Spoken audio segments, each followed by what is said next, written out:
Okay, more than an awkward second or two. All right. Hello, and welcome to another episode of Collective Conversations. I am your host, Mike Brewer, and I'm excited about today's episode. Our guest today is obsessed about helping win with people so that they can win in life. He has keynoted and spoken for several thousand people at leading conferences, companies, and organizations nationwide on topics such as effective communication, persuasive leadership, attractional selling, and on marriages. I know that we all need a little bit of help with our marriages from time to time. So Rommel Anacan is the president of the Relationship Difference. Rommel, welcome to the show. Mike, thank you for having me on here. I'm so excited to have this conversation with you today. It's gonna be so much fun. We were speaking a little bit before we hit the record button here, and I know that I've admired you for a long bit of time, but primarily through social media because I've never spoken to you in person or in the channels. It's funny how social media works that way. I feel like I know you, but I really don't. Totally. Oh my gosh, same here. Same here. I've heard people obviously talk about you. I've worked with people that have worked with you or work for you, and so it's fun to actually have a face-to-face conversation with you. This is going to be great. Definitely. And I think, your company, the Relationship Difference, I think the word relationship in there is something that is near and dear to my heart. I've been a team member first advocate as it relates to managing and leading people for my entire career. Sometimes that's a very unpopular position to take, but I think that relationships make all the difference. The other word there. Yeah. Why don't we start out by having you tell us a little bit about you, your background, anything you want to share before we just sort of dive into a conversation, unscripted conversation. Oh yeah. I love it. Well, you know, we'll start on the whole relationship thing, I think, in terms of why I do what I do. Like for this in terms of focusing on relationships, one of the big things for me was going through a divorce, honestly, many years ago. Holy smokes, it's been a few years now. So I think 17 years ago, 18 years ago. And that process after that, it was an unexpected event in my life. I didn't know that was happening, or I didn't know it was going to happen until it did. And so, but that actually started, as weird as it is, it was this really good kind of watershed moment too, because that really started me on this path and of growing and learning and understanding, relationships and how people connect and how they communicate and how they do that. And so that just started to get woven into like my life. And so at that point in my life is also when I got started in the multifamily housing industry, so there was a personal change which necessitated the career change.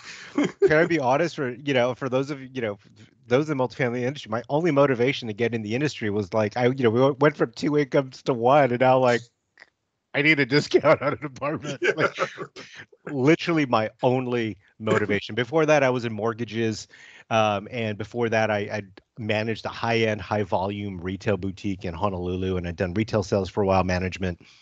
Moved into mortgages, enjoyed that, but then when my personal life kind of upended, I was like, what am I going to do now?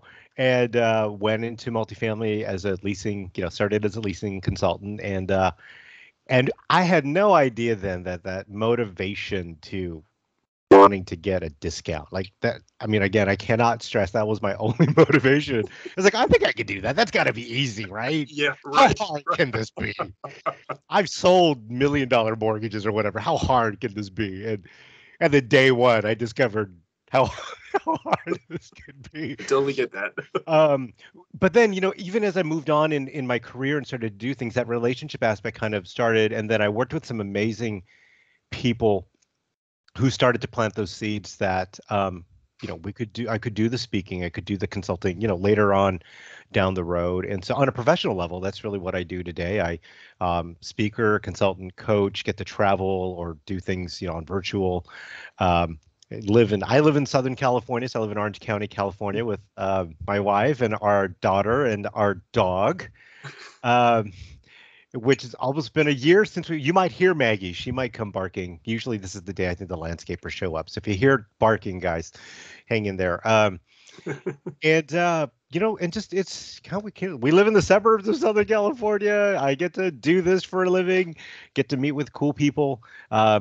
And just like everyone else, I think, we just kind of taking it one day at a time, and lots of things that we enjoy doing.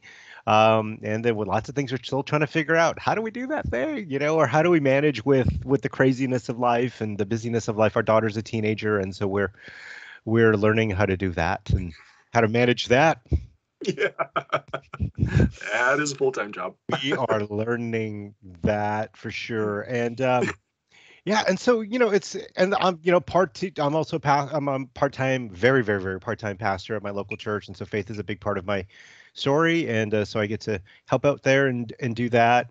I volunteer with Civil Air Patrol. It's the U.S. Air Force Auxiliary, so we're not a part of the military, but we are part of the Air Force family, and so we assist the Air Force with things, and we're all citizen volunteers. But so if anyone follows me on social media, sometimes you'll see me in an Air Force looking uniform, Yep. and that's the reason why. So again, not in the military. That was why my wonder got Mike. I always wished that I joined the military, and when I was younger, and my this is such a random story, but when I was a kid, like my dream was to be an astronaut and a Okay. pilot. Okay. And then the older I got, I thought for sure I'm going to get to the Air Force Academy. This is going to be good. And then I discovered that I wasn't really good at like upper level math or science. Oh, Which which apparently is support? kind of important if you want to get like an aeronautical engineering degree in the Air Force Academy. So that dream went. But I'd always wished I did that. And so, I when I turned 45, 6 years ago, oh gosh, 7 years ago now, um, I knew I wanted to volunteer and do something outside of being an entrepreneur, outside of being a speaker, outside of being a dad, and outside of being a husband and a family guy and a businessman and all that. And so I do some volunteer work as well. And it's a great group of people to be around, and we do some cool things. And so life is busy, and life is good and rewarding. And so that in a nutshell, I don't know how cohesive that was, but there you go. Y'all got my, my life in a nutshell. And I'm a Braves fan. We were talking off camera Oh about yes. sports. Whoop, So whoop. shout out to the Atlanta Braves, world champions. There you go. I can't Yes, mention my that's right. football team because my football team's terrible right now. So I'm really struggling with that. But the Braves, yeah. Oh, you're a Anyway, Steelers fan. I am a Steelers fan. Oh, that was brutal. I was watching, so as you're watching this, the night before this is being taped, their game was national. I was very excited to watch it. About 2 minutes in, I was not that excited to Oh, watch it.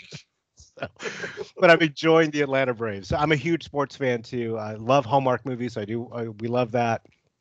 Um, if you follow me on social media, you'll definitely figure out the things that I gravitate towards pretty quickly. So, oh yeah. anyway, there it is. Maybe more than anyone wanted to know, but there I am in a nutshell. I don't totally understand. Well, do you think this is Ben's last year? I Big think so. Ben? Yeah.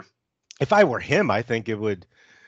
Yeah, he took such a beating. I mean, he's been taking, and he's got a young offensive line who I think has got a lot of talent. They're just young, and so I think they'll gel. I don't know if they're going to gel in time for him not to get battered every week, but yeah, I think it is. But it's going to be hard. I've been a lifelong Steelers fan as well, and there was a long period between Terry Bradshaw, if you're a football fan, and Ben Roethlisberger, and but my wife's a Patriots fan, so they had one bad year, and now they're right back in it. So you just all the way to Bill Belichick. So I mean, anyway, yeah. So those are all the things that's me in a nutshell.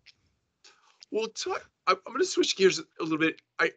There's something that you posted today, or maybe it was a couple of days ago. It doesn't really matter. Yeah. That really spoke to me, and I segue there because we're talking about the Yeah. Steelers. That's how I knew you were a Steelers fan, because you posted this thing that says "sarcasm sabotages." It's Oh. one of those little quote cards that Yeah. you put out, Yeah. and I read this story, and it really resonated on many different levels. And kind of unpack that for us, for those who might not have read what you wrote. Ah. Super powerful, and there's that Steelers element in Yeah, there. yeah, that's right. Wow. Well, appreciate you reading that and sharing about it. Yeah. So, one of my, if I had to like encapsulate in one kind of sentence, like my professional passion, it's like my passion is helping people win with people so that they can win in life, right? So whether it's helping people be better leaders or better salespeople through better relationships, better customer service through better relationships, better coworkers through better relationships, or of course marriages is another thing that we work on. And so for the last 17, 18 years, I've really studied communication and connection and how we win with people and how we lose with people. And quite frankly, going through a divorce will do that to you, right? Like I was like, well, Sure. obviously I did something goofy. Let me figure out what I did. And it's just been this lifelong journey. And so one of the things that I've just experienced, have learned the hard way, both by being sarcastic and by being on the receiving end, is one of the big things that actually destroys relationships and destroys connection is sarcasm. Mhm. And so that's what I was actually posting today, and I was actually kind of remembering that Steelers story, you know, that I shared in the post. Um, and and so it's like whenever I kind of come back to how do we help people connect better? How do I help people have better relationships? How do I help people communicate better with people? And so then I'll just share those tips. And one of those is really the fact that sarcasm sabotages connection. And yet what's so tough, Mike, is that we live in a really sarcastic time, don't we? Like snark is in, right? Yes. Sarcasm is in. I mean, the more you can be biting and funny and like bitingly funny is probably the better way to Yeah, put it.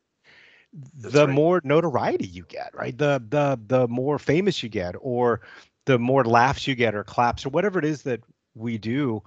And so I just, I was remembering that story. And for those of you, who haven't read it, I mean, basically, I was just sharing that.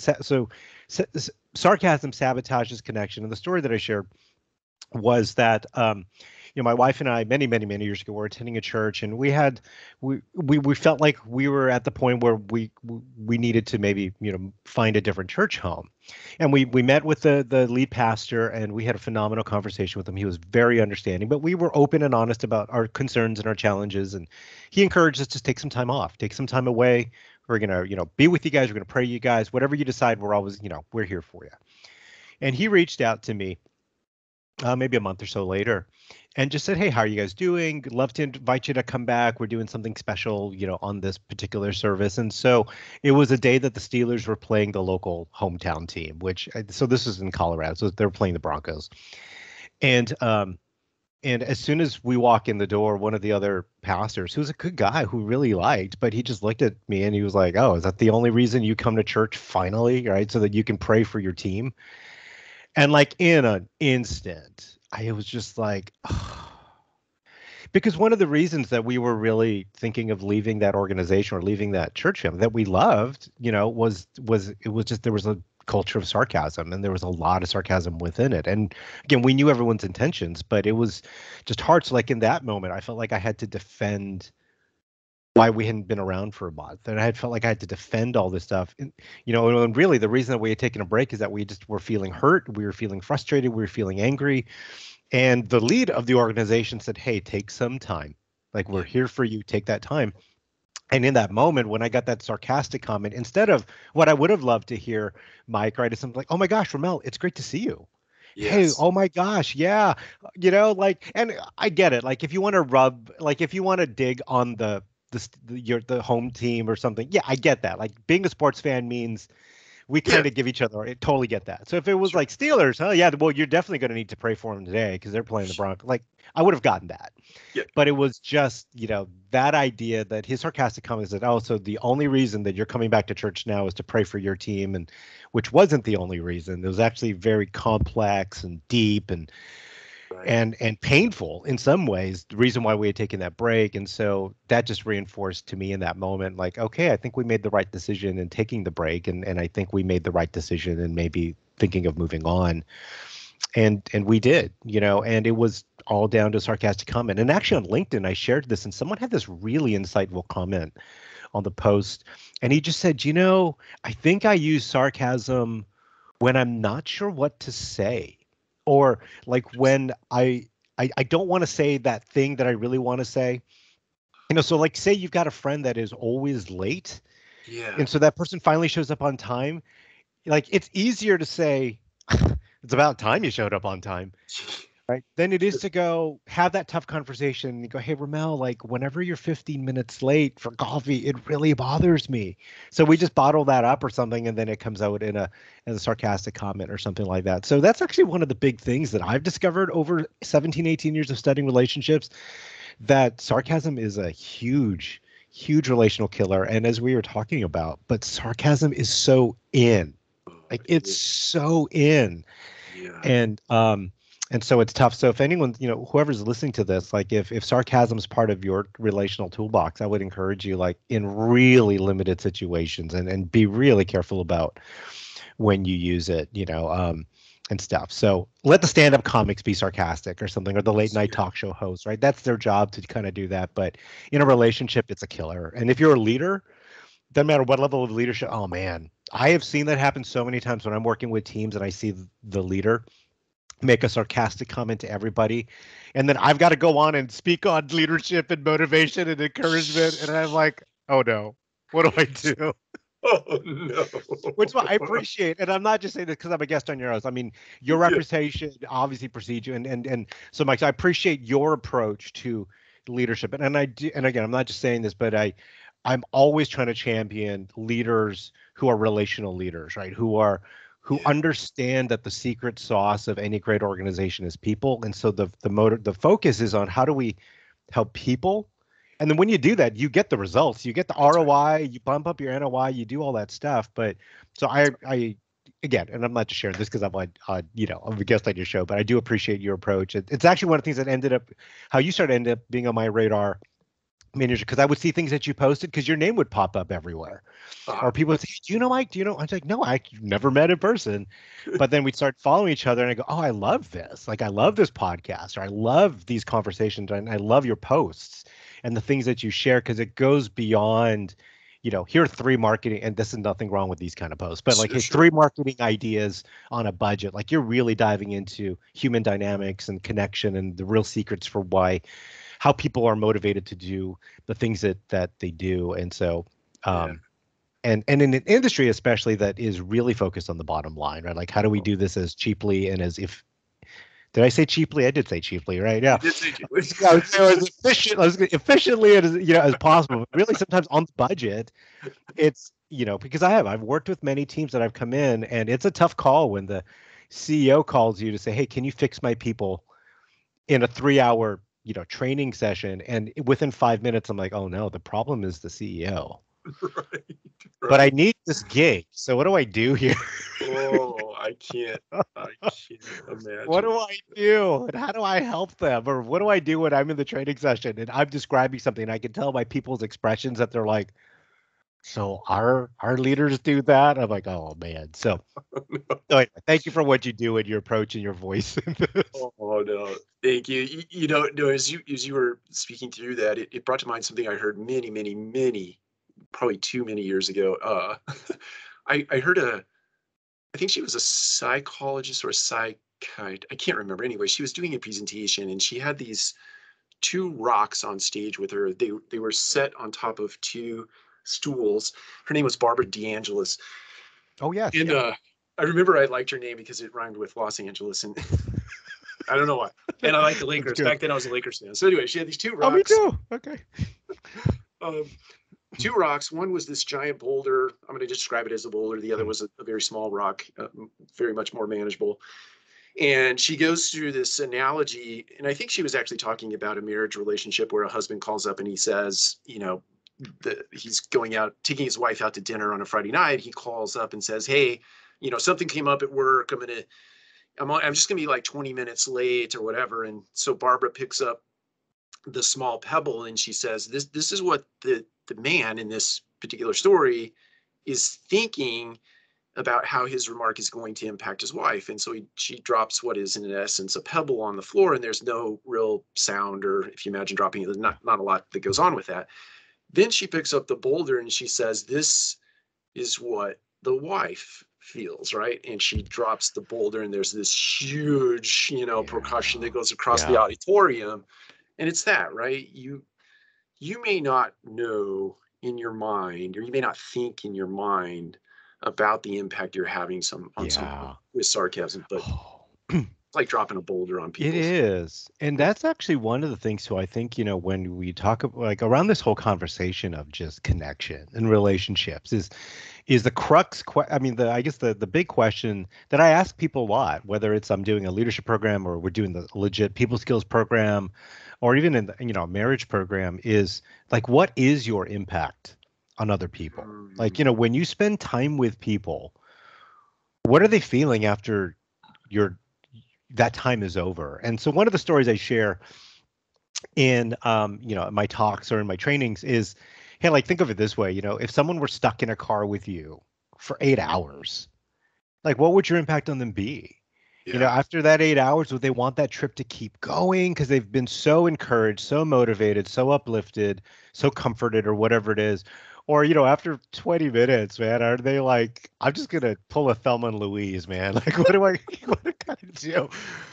And we've all been there, right? I mean, we've all been in the car with that person, and you're like, oh my gosh, what am I going to do? And so I love that you brought that up, because it really is like, what is your impact on others? And sarcasm is one of those. Or maybe it's even just being unaware of our impact, whether it's you always choose the restaurant the team eats at and no one else gets a word in, or in a team meeting or something. Someone says, hey, I've got a great suggestion. And there's always someone that's like, we tried that before. You can't do it. Yeah. And, or whatever that is, or maybe for some people, it's just, you don't share your mind. And so no one knows what you're feeling, or, whatever, it happens to be. It's just, that was probably the big lesson that when I took from my divorce. And then actually in the times that my wife and I now that we've, where we've had our challenges, and I had to always, and it always seemed that I had to come face to face again with the fact that I've got an impact on other people, and whether it was my wife, whether it's my daughter, whether it's people I lead, and then I'd have to think about, so what's my positive impact, and then what's my negative impact, and that's such a tough question to go. So wait, like, what do I do that drive people crazy? What do I do that make people go? And I gotta be honest with you, we've had um, it hasn't happened in a while, but for those of you who know my story, like my wife and I now, about 7, 8 years ago, we got to the point where I didn't think we were going to make it to the next anniversary, which is pretty tough and embarrassing for a guy that was speaking on winning with people, right? and so I remember we actually had like a really bad fight where she was like, hey, I think I'm done. And I just finished doing my, win with people talk. And I'd come home and I was like, oh, what am I going to do with this? But it was coming face to face with, I have this impact, and it's the negative impact is this. And then what did my growth journey look like to try to reduce my negative impact? And I think if more people just had that awareness, because we all have a positive impact, we all have a negative impact, and we're actually more aware to go, when I do that thing, or when I'm late, or when I'm kind of a bulldozer, or when I don't speak my mind, or when I get passive aggressive, or when I get sarcastic or something that causes damage. And so few people are aware of that. And I just wish people knew, like, if you just made a couple small tweaks, how powerful that would be, really. I agree with that 100%. And I'm sure I read this somewhere, so I'm not claiming this as my own, but there's this principle or philosophy that thing that irritates us about others, right, is the very thing that we need to work on. Yeah. Oh, Mike. Right? Dang it. That's so It's so true. hard. It's so hard, and it's so true. It's so true. Because you see that as, right, something wrong with them. Yeah. Fix Right? that. Let's turn that around. Um, That's no, like God's way. That's God's way of telling you. oh, Hey, that is, oh, it really is. And again, that awareness to be able to go, wait, do I do that? Yeah. In fact, I think I share, again, sometimes in the marriage program, sometimes in our more in-depth people skills and communication programs. And then I've got a success keynote that I do, right, depending on the venue. And one of the principles that I share is like, work on your weaknesses, and not in a, like, if you can't sing, like, this is not a spend 400 hours to try to be a better singer, right? Like, so, and there's like, I love the book Now Discover Your Strengths. And oh so this yes, is not about Like for me, like if even if my dream were to be an NFL quarterback, like it's not going to happen, right? So I Right, could spend all the time I want. Like the first hit, I'm done, right? I'm like Rudy, okay, right, in right. the movie Rudy. But there are things that people do, like maybe it's procrastination, maybe it's lack of attention to detail, maybe it's sarcasm, maybe it's passive aggressiveness or something like that, that actually hold people back. So I'm working when I'm coaching with people or working with people, go there's usually a wall that people hit, right? Like there's that thing that prevents them from moving into their full potential. There's that or those things that prevent them from doing that. And so one of the points I just share with people is like, you want to be aware of what those weaknesses are because everyone around you already knows what they are, right? They're just waiting for you to figure it out. Like I once, maybe a couple years ago, I shared like there was this major revelation I had with my wife. I think of how I was relating to her and my daughter, and I was like, I kind of like I was praying, and I felt like the God said that I do this thing, and she looked at me like, it's only taken you 15 years to figure this out. You're right. You're right. I was like, well, this is new to me. Like, I just figured this out. So she'd been waiting 15 years for me to fix, get better. And so whether, on the relationship front, on the leadership front, like, you might as well confront the character defects. So you might as well just go, like, what do I not do well? Or where can I move forward? Where can I grow? Because everyone else around you, they already know. You can't hide it. Right. No, you If can't. you're always late, I mean, and you lead a large organization, and so you can see the issues, I'm sure, right, miles away, or even if you're coaching a leader at any level of leadership in the organization, you probably are like, I can tell you what it is, Yeah. you know, Yep. uh, and and you're relational, and so you know how to deliver that news in a way that gets their desired results without making them really mad at you, but. It's like everyone already knows, so you might as well just go, shoot, I do that thing, don't I? And everyone's like, yes, you do. Yep. And Yep. now what are you going to do moving forward? But man, that's another, we're talking about sarcasm and snark is like the kind of the spirit of the age. And so is like lack of awareness or something. I don't know what, or the fact that like, I think we collectively have this belief, like, this is who I am. You just need to deal. Uh, Right. and we couch that sometimes in this idea of being vulnerable or being authentic or being open, which I love. But I share, and this I'll put this one a lot. It's like, hey, your personality style is not licensed to cause damage, right? So just because you're a type A, it doesn't mean you should always be a type A in every situation, or just because you're a hammer or you're a, I don't know, whatever labels we have. And I love those personality assessments and stuff. But man, sometimes I see people come out of those and go, oh, that so makes sense. I'm a I'm a blue triangle. That's why I do that thing. I was like, okay, good. So like, can you change now? No, but I'm a blue triangle. This is what we Right. do. Right. Right. Right. Like, no, wait. I think you missed the point. I need to become an orange circle. Yeah. You need to move this way now. You need to get more of that. And so that awareness. And so there's like this really weird thing of sarcasm, of negativity, of offense, of we're all mad at each other. I mean, literally, I posted something on social media.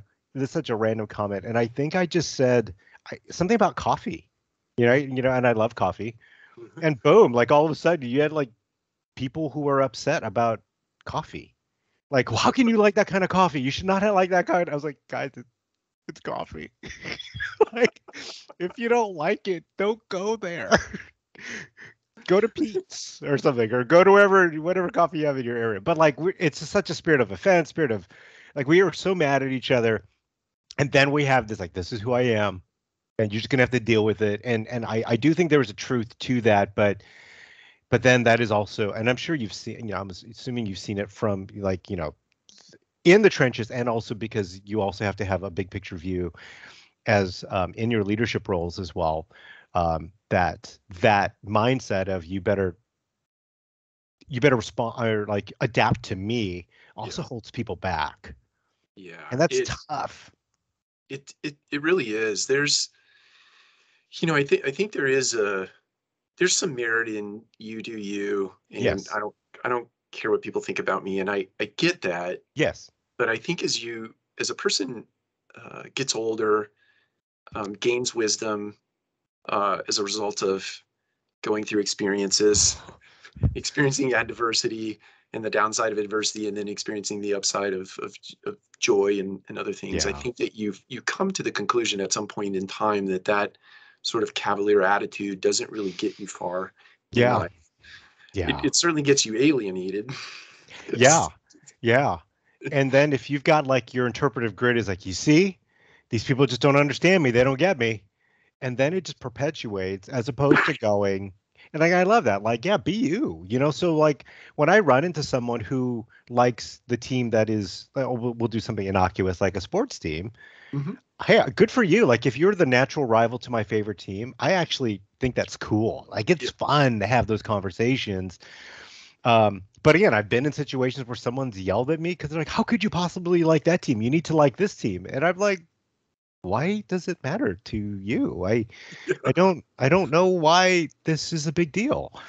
And then it gets in people's way. And so that's a tough one for me as a coach and as a consultant. When I see someone that's got incredible potential, doing great things, and there's that insistence that, yeah, do you, which is awesome. But then there are also, I like to share with people like, hey, there's also a way things work. And one of the ways like with success is like is making the way things work for you, right? So I even know in my marriage, right, there's certain things that my wife likes and there's certain things that she doesn't like, and some of those things she doesn't like I may disagree with, but then I've got to make that decision, like, is this really a big enough issue that I'm Right. about to torpedo our entire weekend because this one thing is bothering me? Then she's obviously has to make those same decisions probably much more frequently than I do, where she's like, well, Romel's doing that thing again. But I love him. We've been together for a long time. All right, I'll keep praying for that to change. And we make those decisions because Anyway, I remember working with a manager, and she was so mad that they kept getting secret shopped, and her shop scores were terrible, terrible. And I was doing a sales training actually, and so she comes up to me on the break and says, "You've got to tell the CEO to stop shopping us." And I was like, "Wait, you want me to tell the CEO?" And I was like, well, tell me what your score was. And she was like, oh, I scored like a 52. Well, like on a 1 to 100, score. It's like, yeah. I was like, what was your last one? And it was like a 50 or something. And so her solution to this problem was like, well, convince these people they need to stop shopping me. And she didn't, her interpretive grid didn't say, maybe I should do better on my shop. Right. Right. Fancy that. And I told her, hey, listen, one day when you run the company, and if you don't like shops, throw the shops out. Like, don't do them. But like right now, I was like, if you want to stop getting yelled at, read the shop. Do what it tells you to do. In fact, do it with every customer so that you're not trying to figure out who the shopper is. And then you stop getting yelled at. And she looked at me like I was crazy. Like, what are you talking about? Like, that's the dumbest piece of advice I ever got. Like, good luck with that. Anyway. I think that sort of brings up, or at least it brings up in my mind, a Yeah. point that I think speaks to the larger theme going here, is that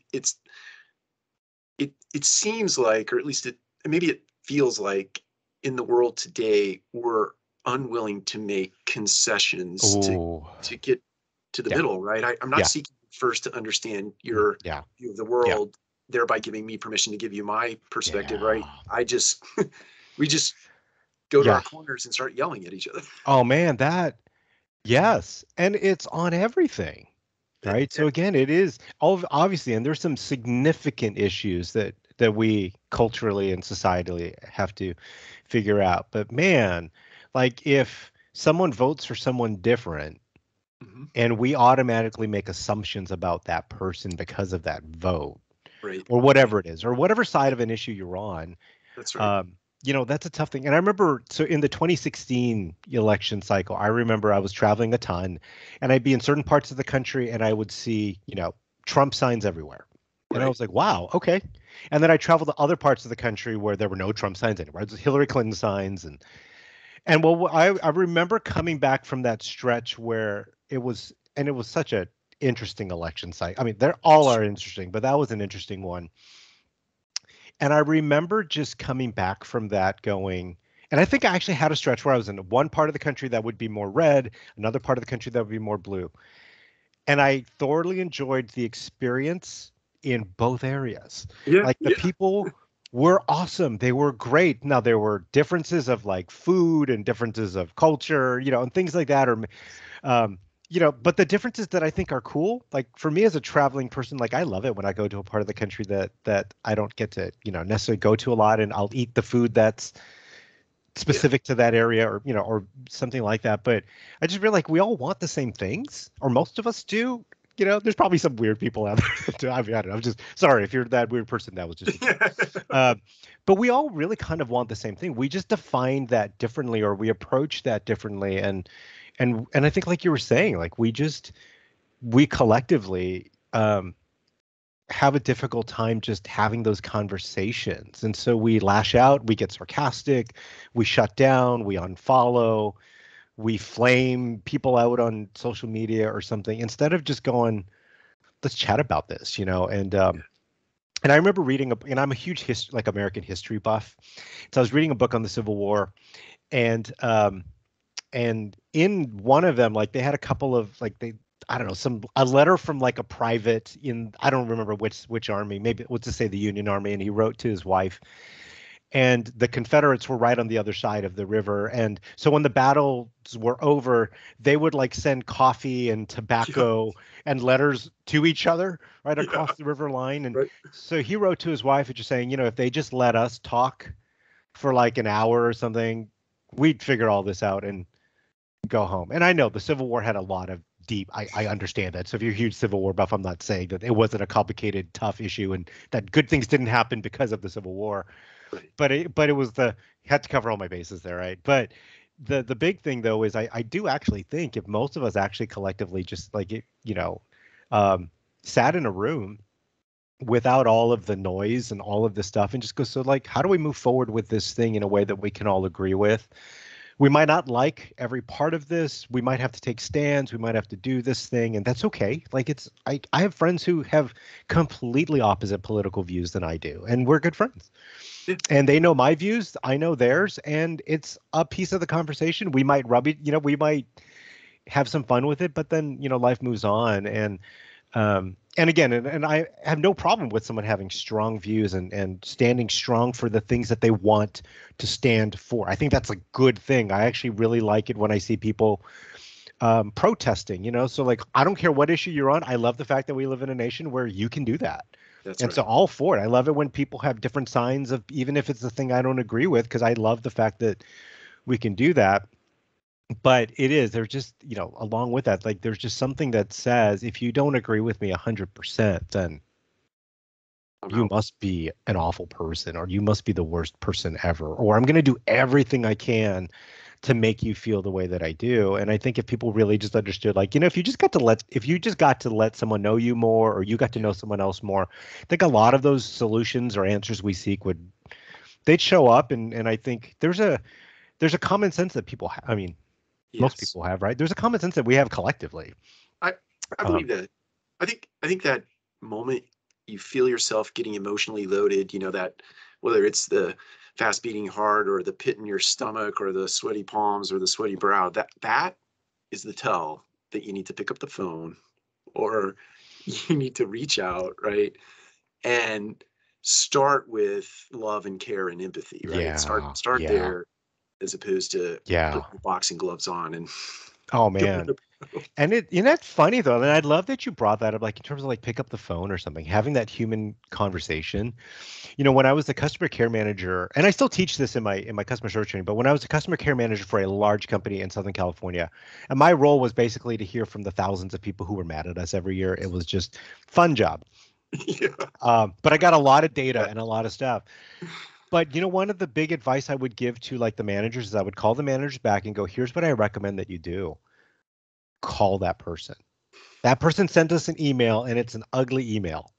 Or that person put a awful comment on, a site. I think you should call that person and just personally apologize. Even if you don't think you need to, even if you don't think you were wrong. And it's so funny that way more often than not, that one phone call, that manager would tell me, you know what that resident said? That resident was like, oh my gosh, I am so sorry. I was really mean. That Yep. was really not all the time, obviously, but there were so many times that those managers or those leaders, said, I'm so glad I made that 2-minute phone call. It prevented this war of emails going back and forth. And that literally, that human connection, when someone just said, "Hey, Julie, this is Rommel from the office, and I got your email. Oh my gosh, I am so sorry that happened. Or whatever it is. Or I read your comment on, this site, and I'm so sorry that happened." And so many times the person who just went full guns was like, "Oh, I was kind of unreasonable, or I was really unfair." And so a lot of times they would tell me they actually retracted the comment, or they issued an apology, or something like that. And they actually told me too that by that human connection, the bond that they had with that customer was actually strengthened, because the customer felt like, wow, you cared enough about me to call me. That's right. And wow, and all of a sudden the boiling point comes down. There's more agreement, more connection. But again, but it's hard, right? It's hard to do, but it's amazing. So I love that you said that. Like, hey, I love what you were saying, that hey, when that boiling point's reached, when all circuits are like firing, but that's that Brene Brown says this all the time, right? Lean into discomfort, right? That's your sign. That's Pick up right. the phone. That's your sign. Say, "I'm sorry," or that's your sign to go, "Oh man, I blew it." Even if you don't think you blew it, right? Even if there's still a party that's not sorry, because even just those truce triggers, those things that start to help people go, "Oh yeah, okay," Yeah. are so huge. But those are so lacking today. Like you said, we just go to gun, like we literally go, like in Top Gun, like we go to guns. Yeah. And myself included. I find myself going to that, and I teach this all the time. Yeah. Yeah. I no one's immune to it. And it's, I think a lot of times, I mean, everything boils down to fear, or right, you either avoid fear or you run to pleasure, and well, a lot Yeah. of pleasure Yes. your principles. But I think a lot of times in people don't like conflict, but I Yeah. think if you really lean into conflict and you sort of approach it like, hey, Ramel, the story I'm telling myself, here's the story I'm telling Yeah. myself. Can you help me walk through that story, Yeah. unpack it for myself? Yeah. That's a hard thing to sit down and do with someone. It is. But It it's is. so fruitful, to your point, if you just It take. is. And I love that. Hey, the story I'm telling myself is, you know, I'm ignored, or the story I'm telling myself is I feel like I'm not valued, and then that presents someone that opportunity to go, no, like we really do value you, or whatever. Yeah. That is such a great way to say that, isn't it? To say your truth and say your piece in a way that's not it's assertive, but it's not aggressive. No, it's not. It's Yeah, like, I love that. I know that the story I'm telling myself has some fact, Yeah, probably, but yeah, I also know based on experience that that story I'm telling myself has some things that are not true, and I just yeah, want to kind of walk through that. yeah. That's so good. That is so good.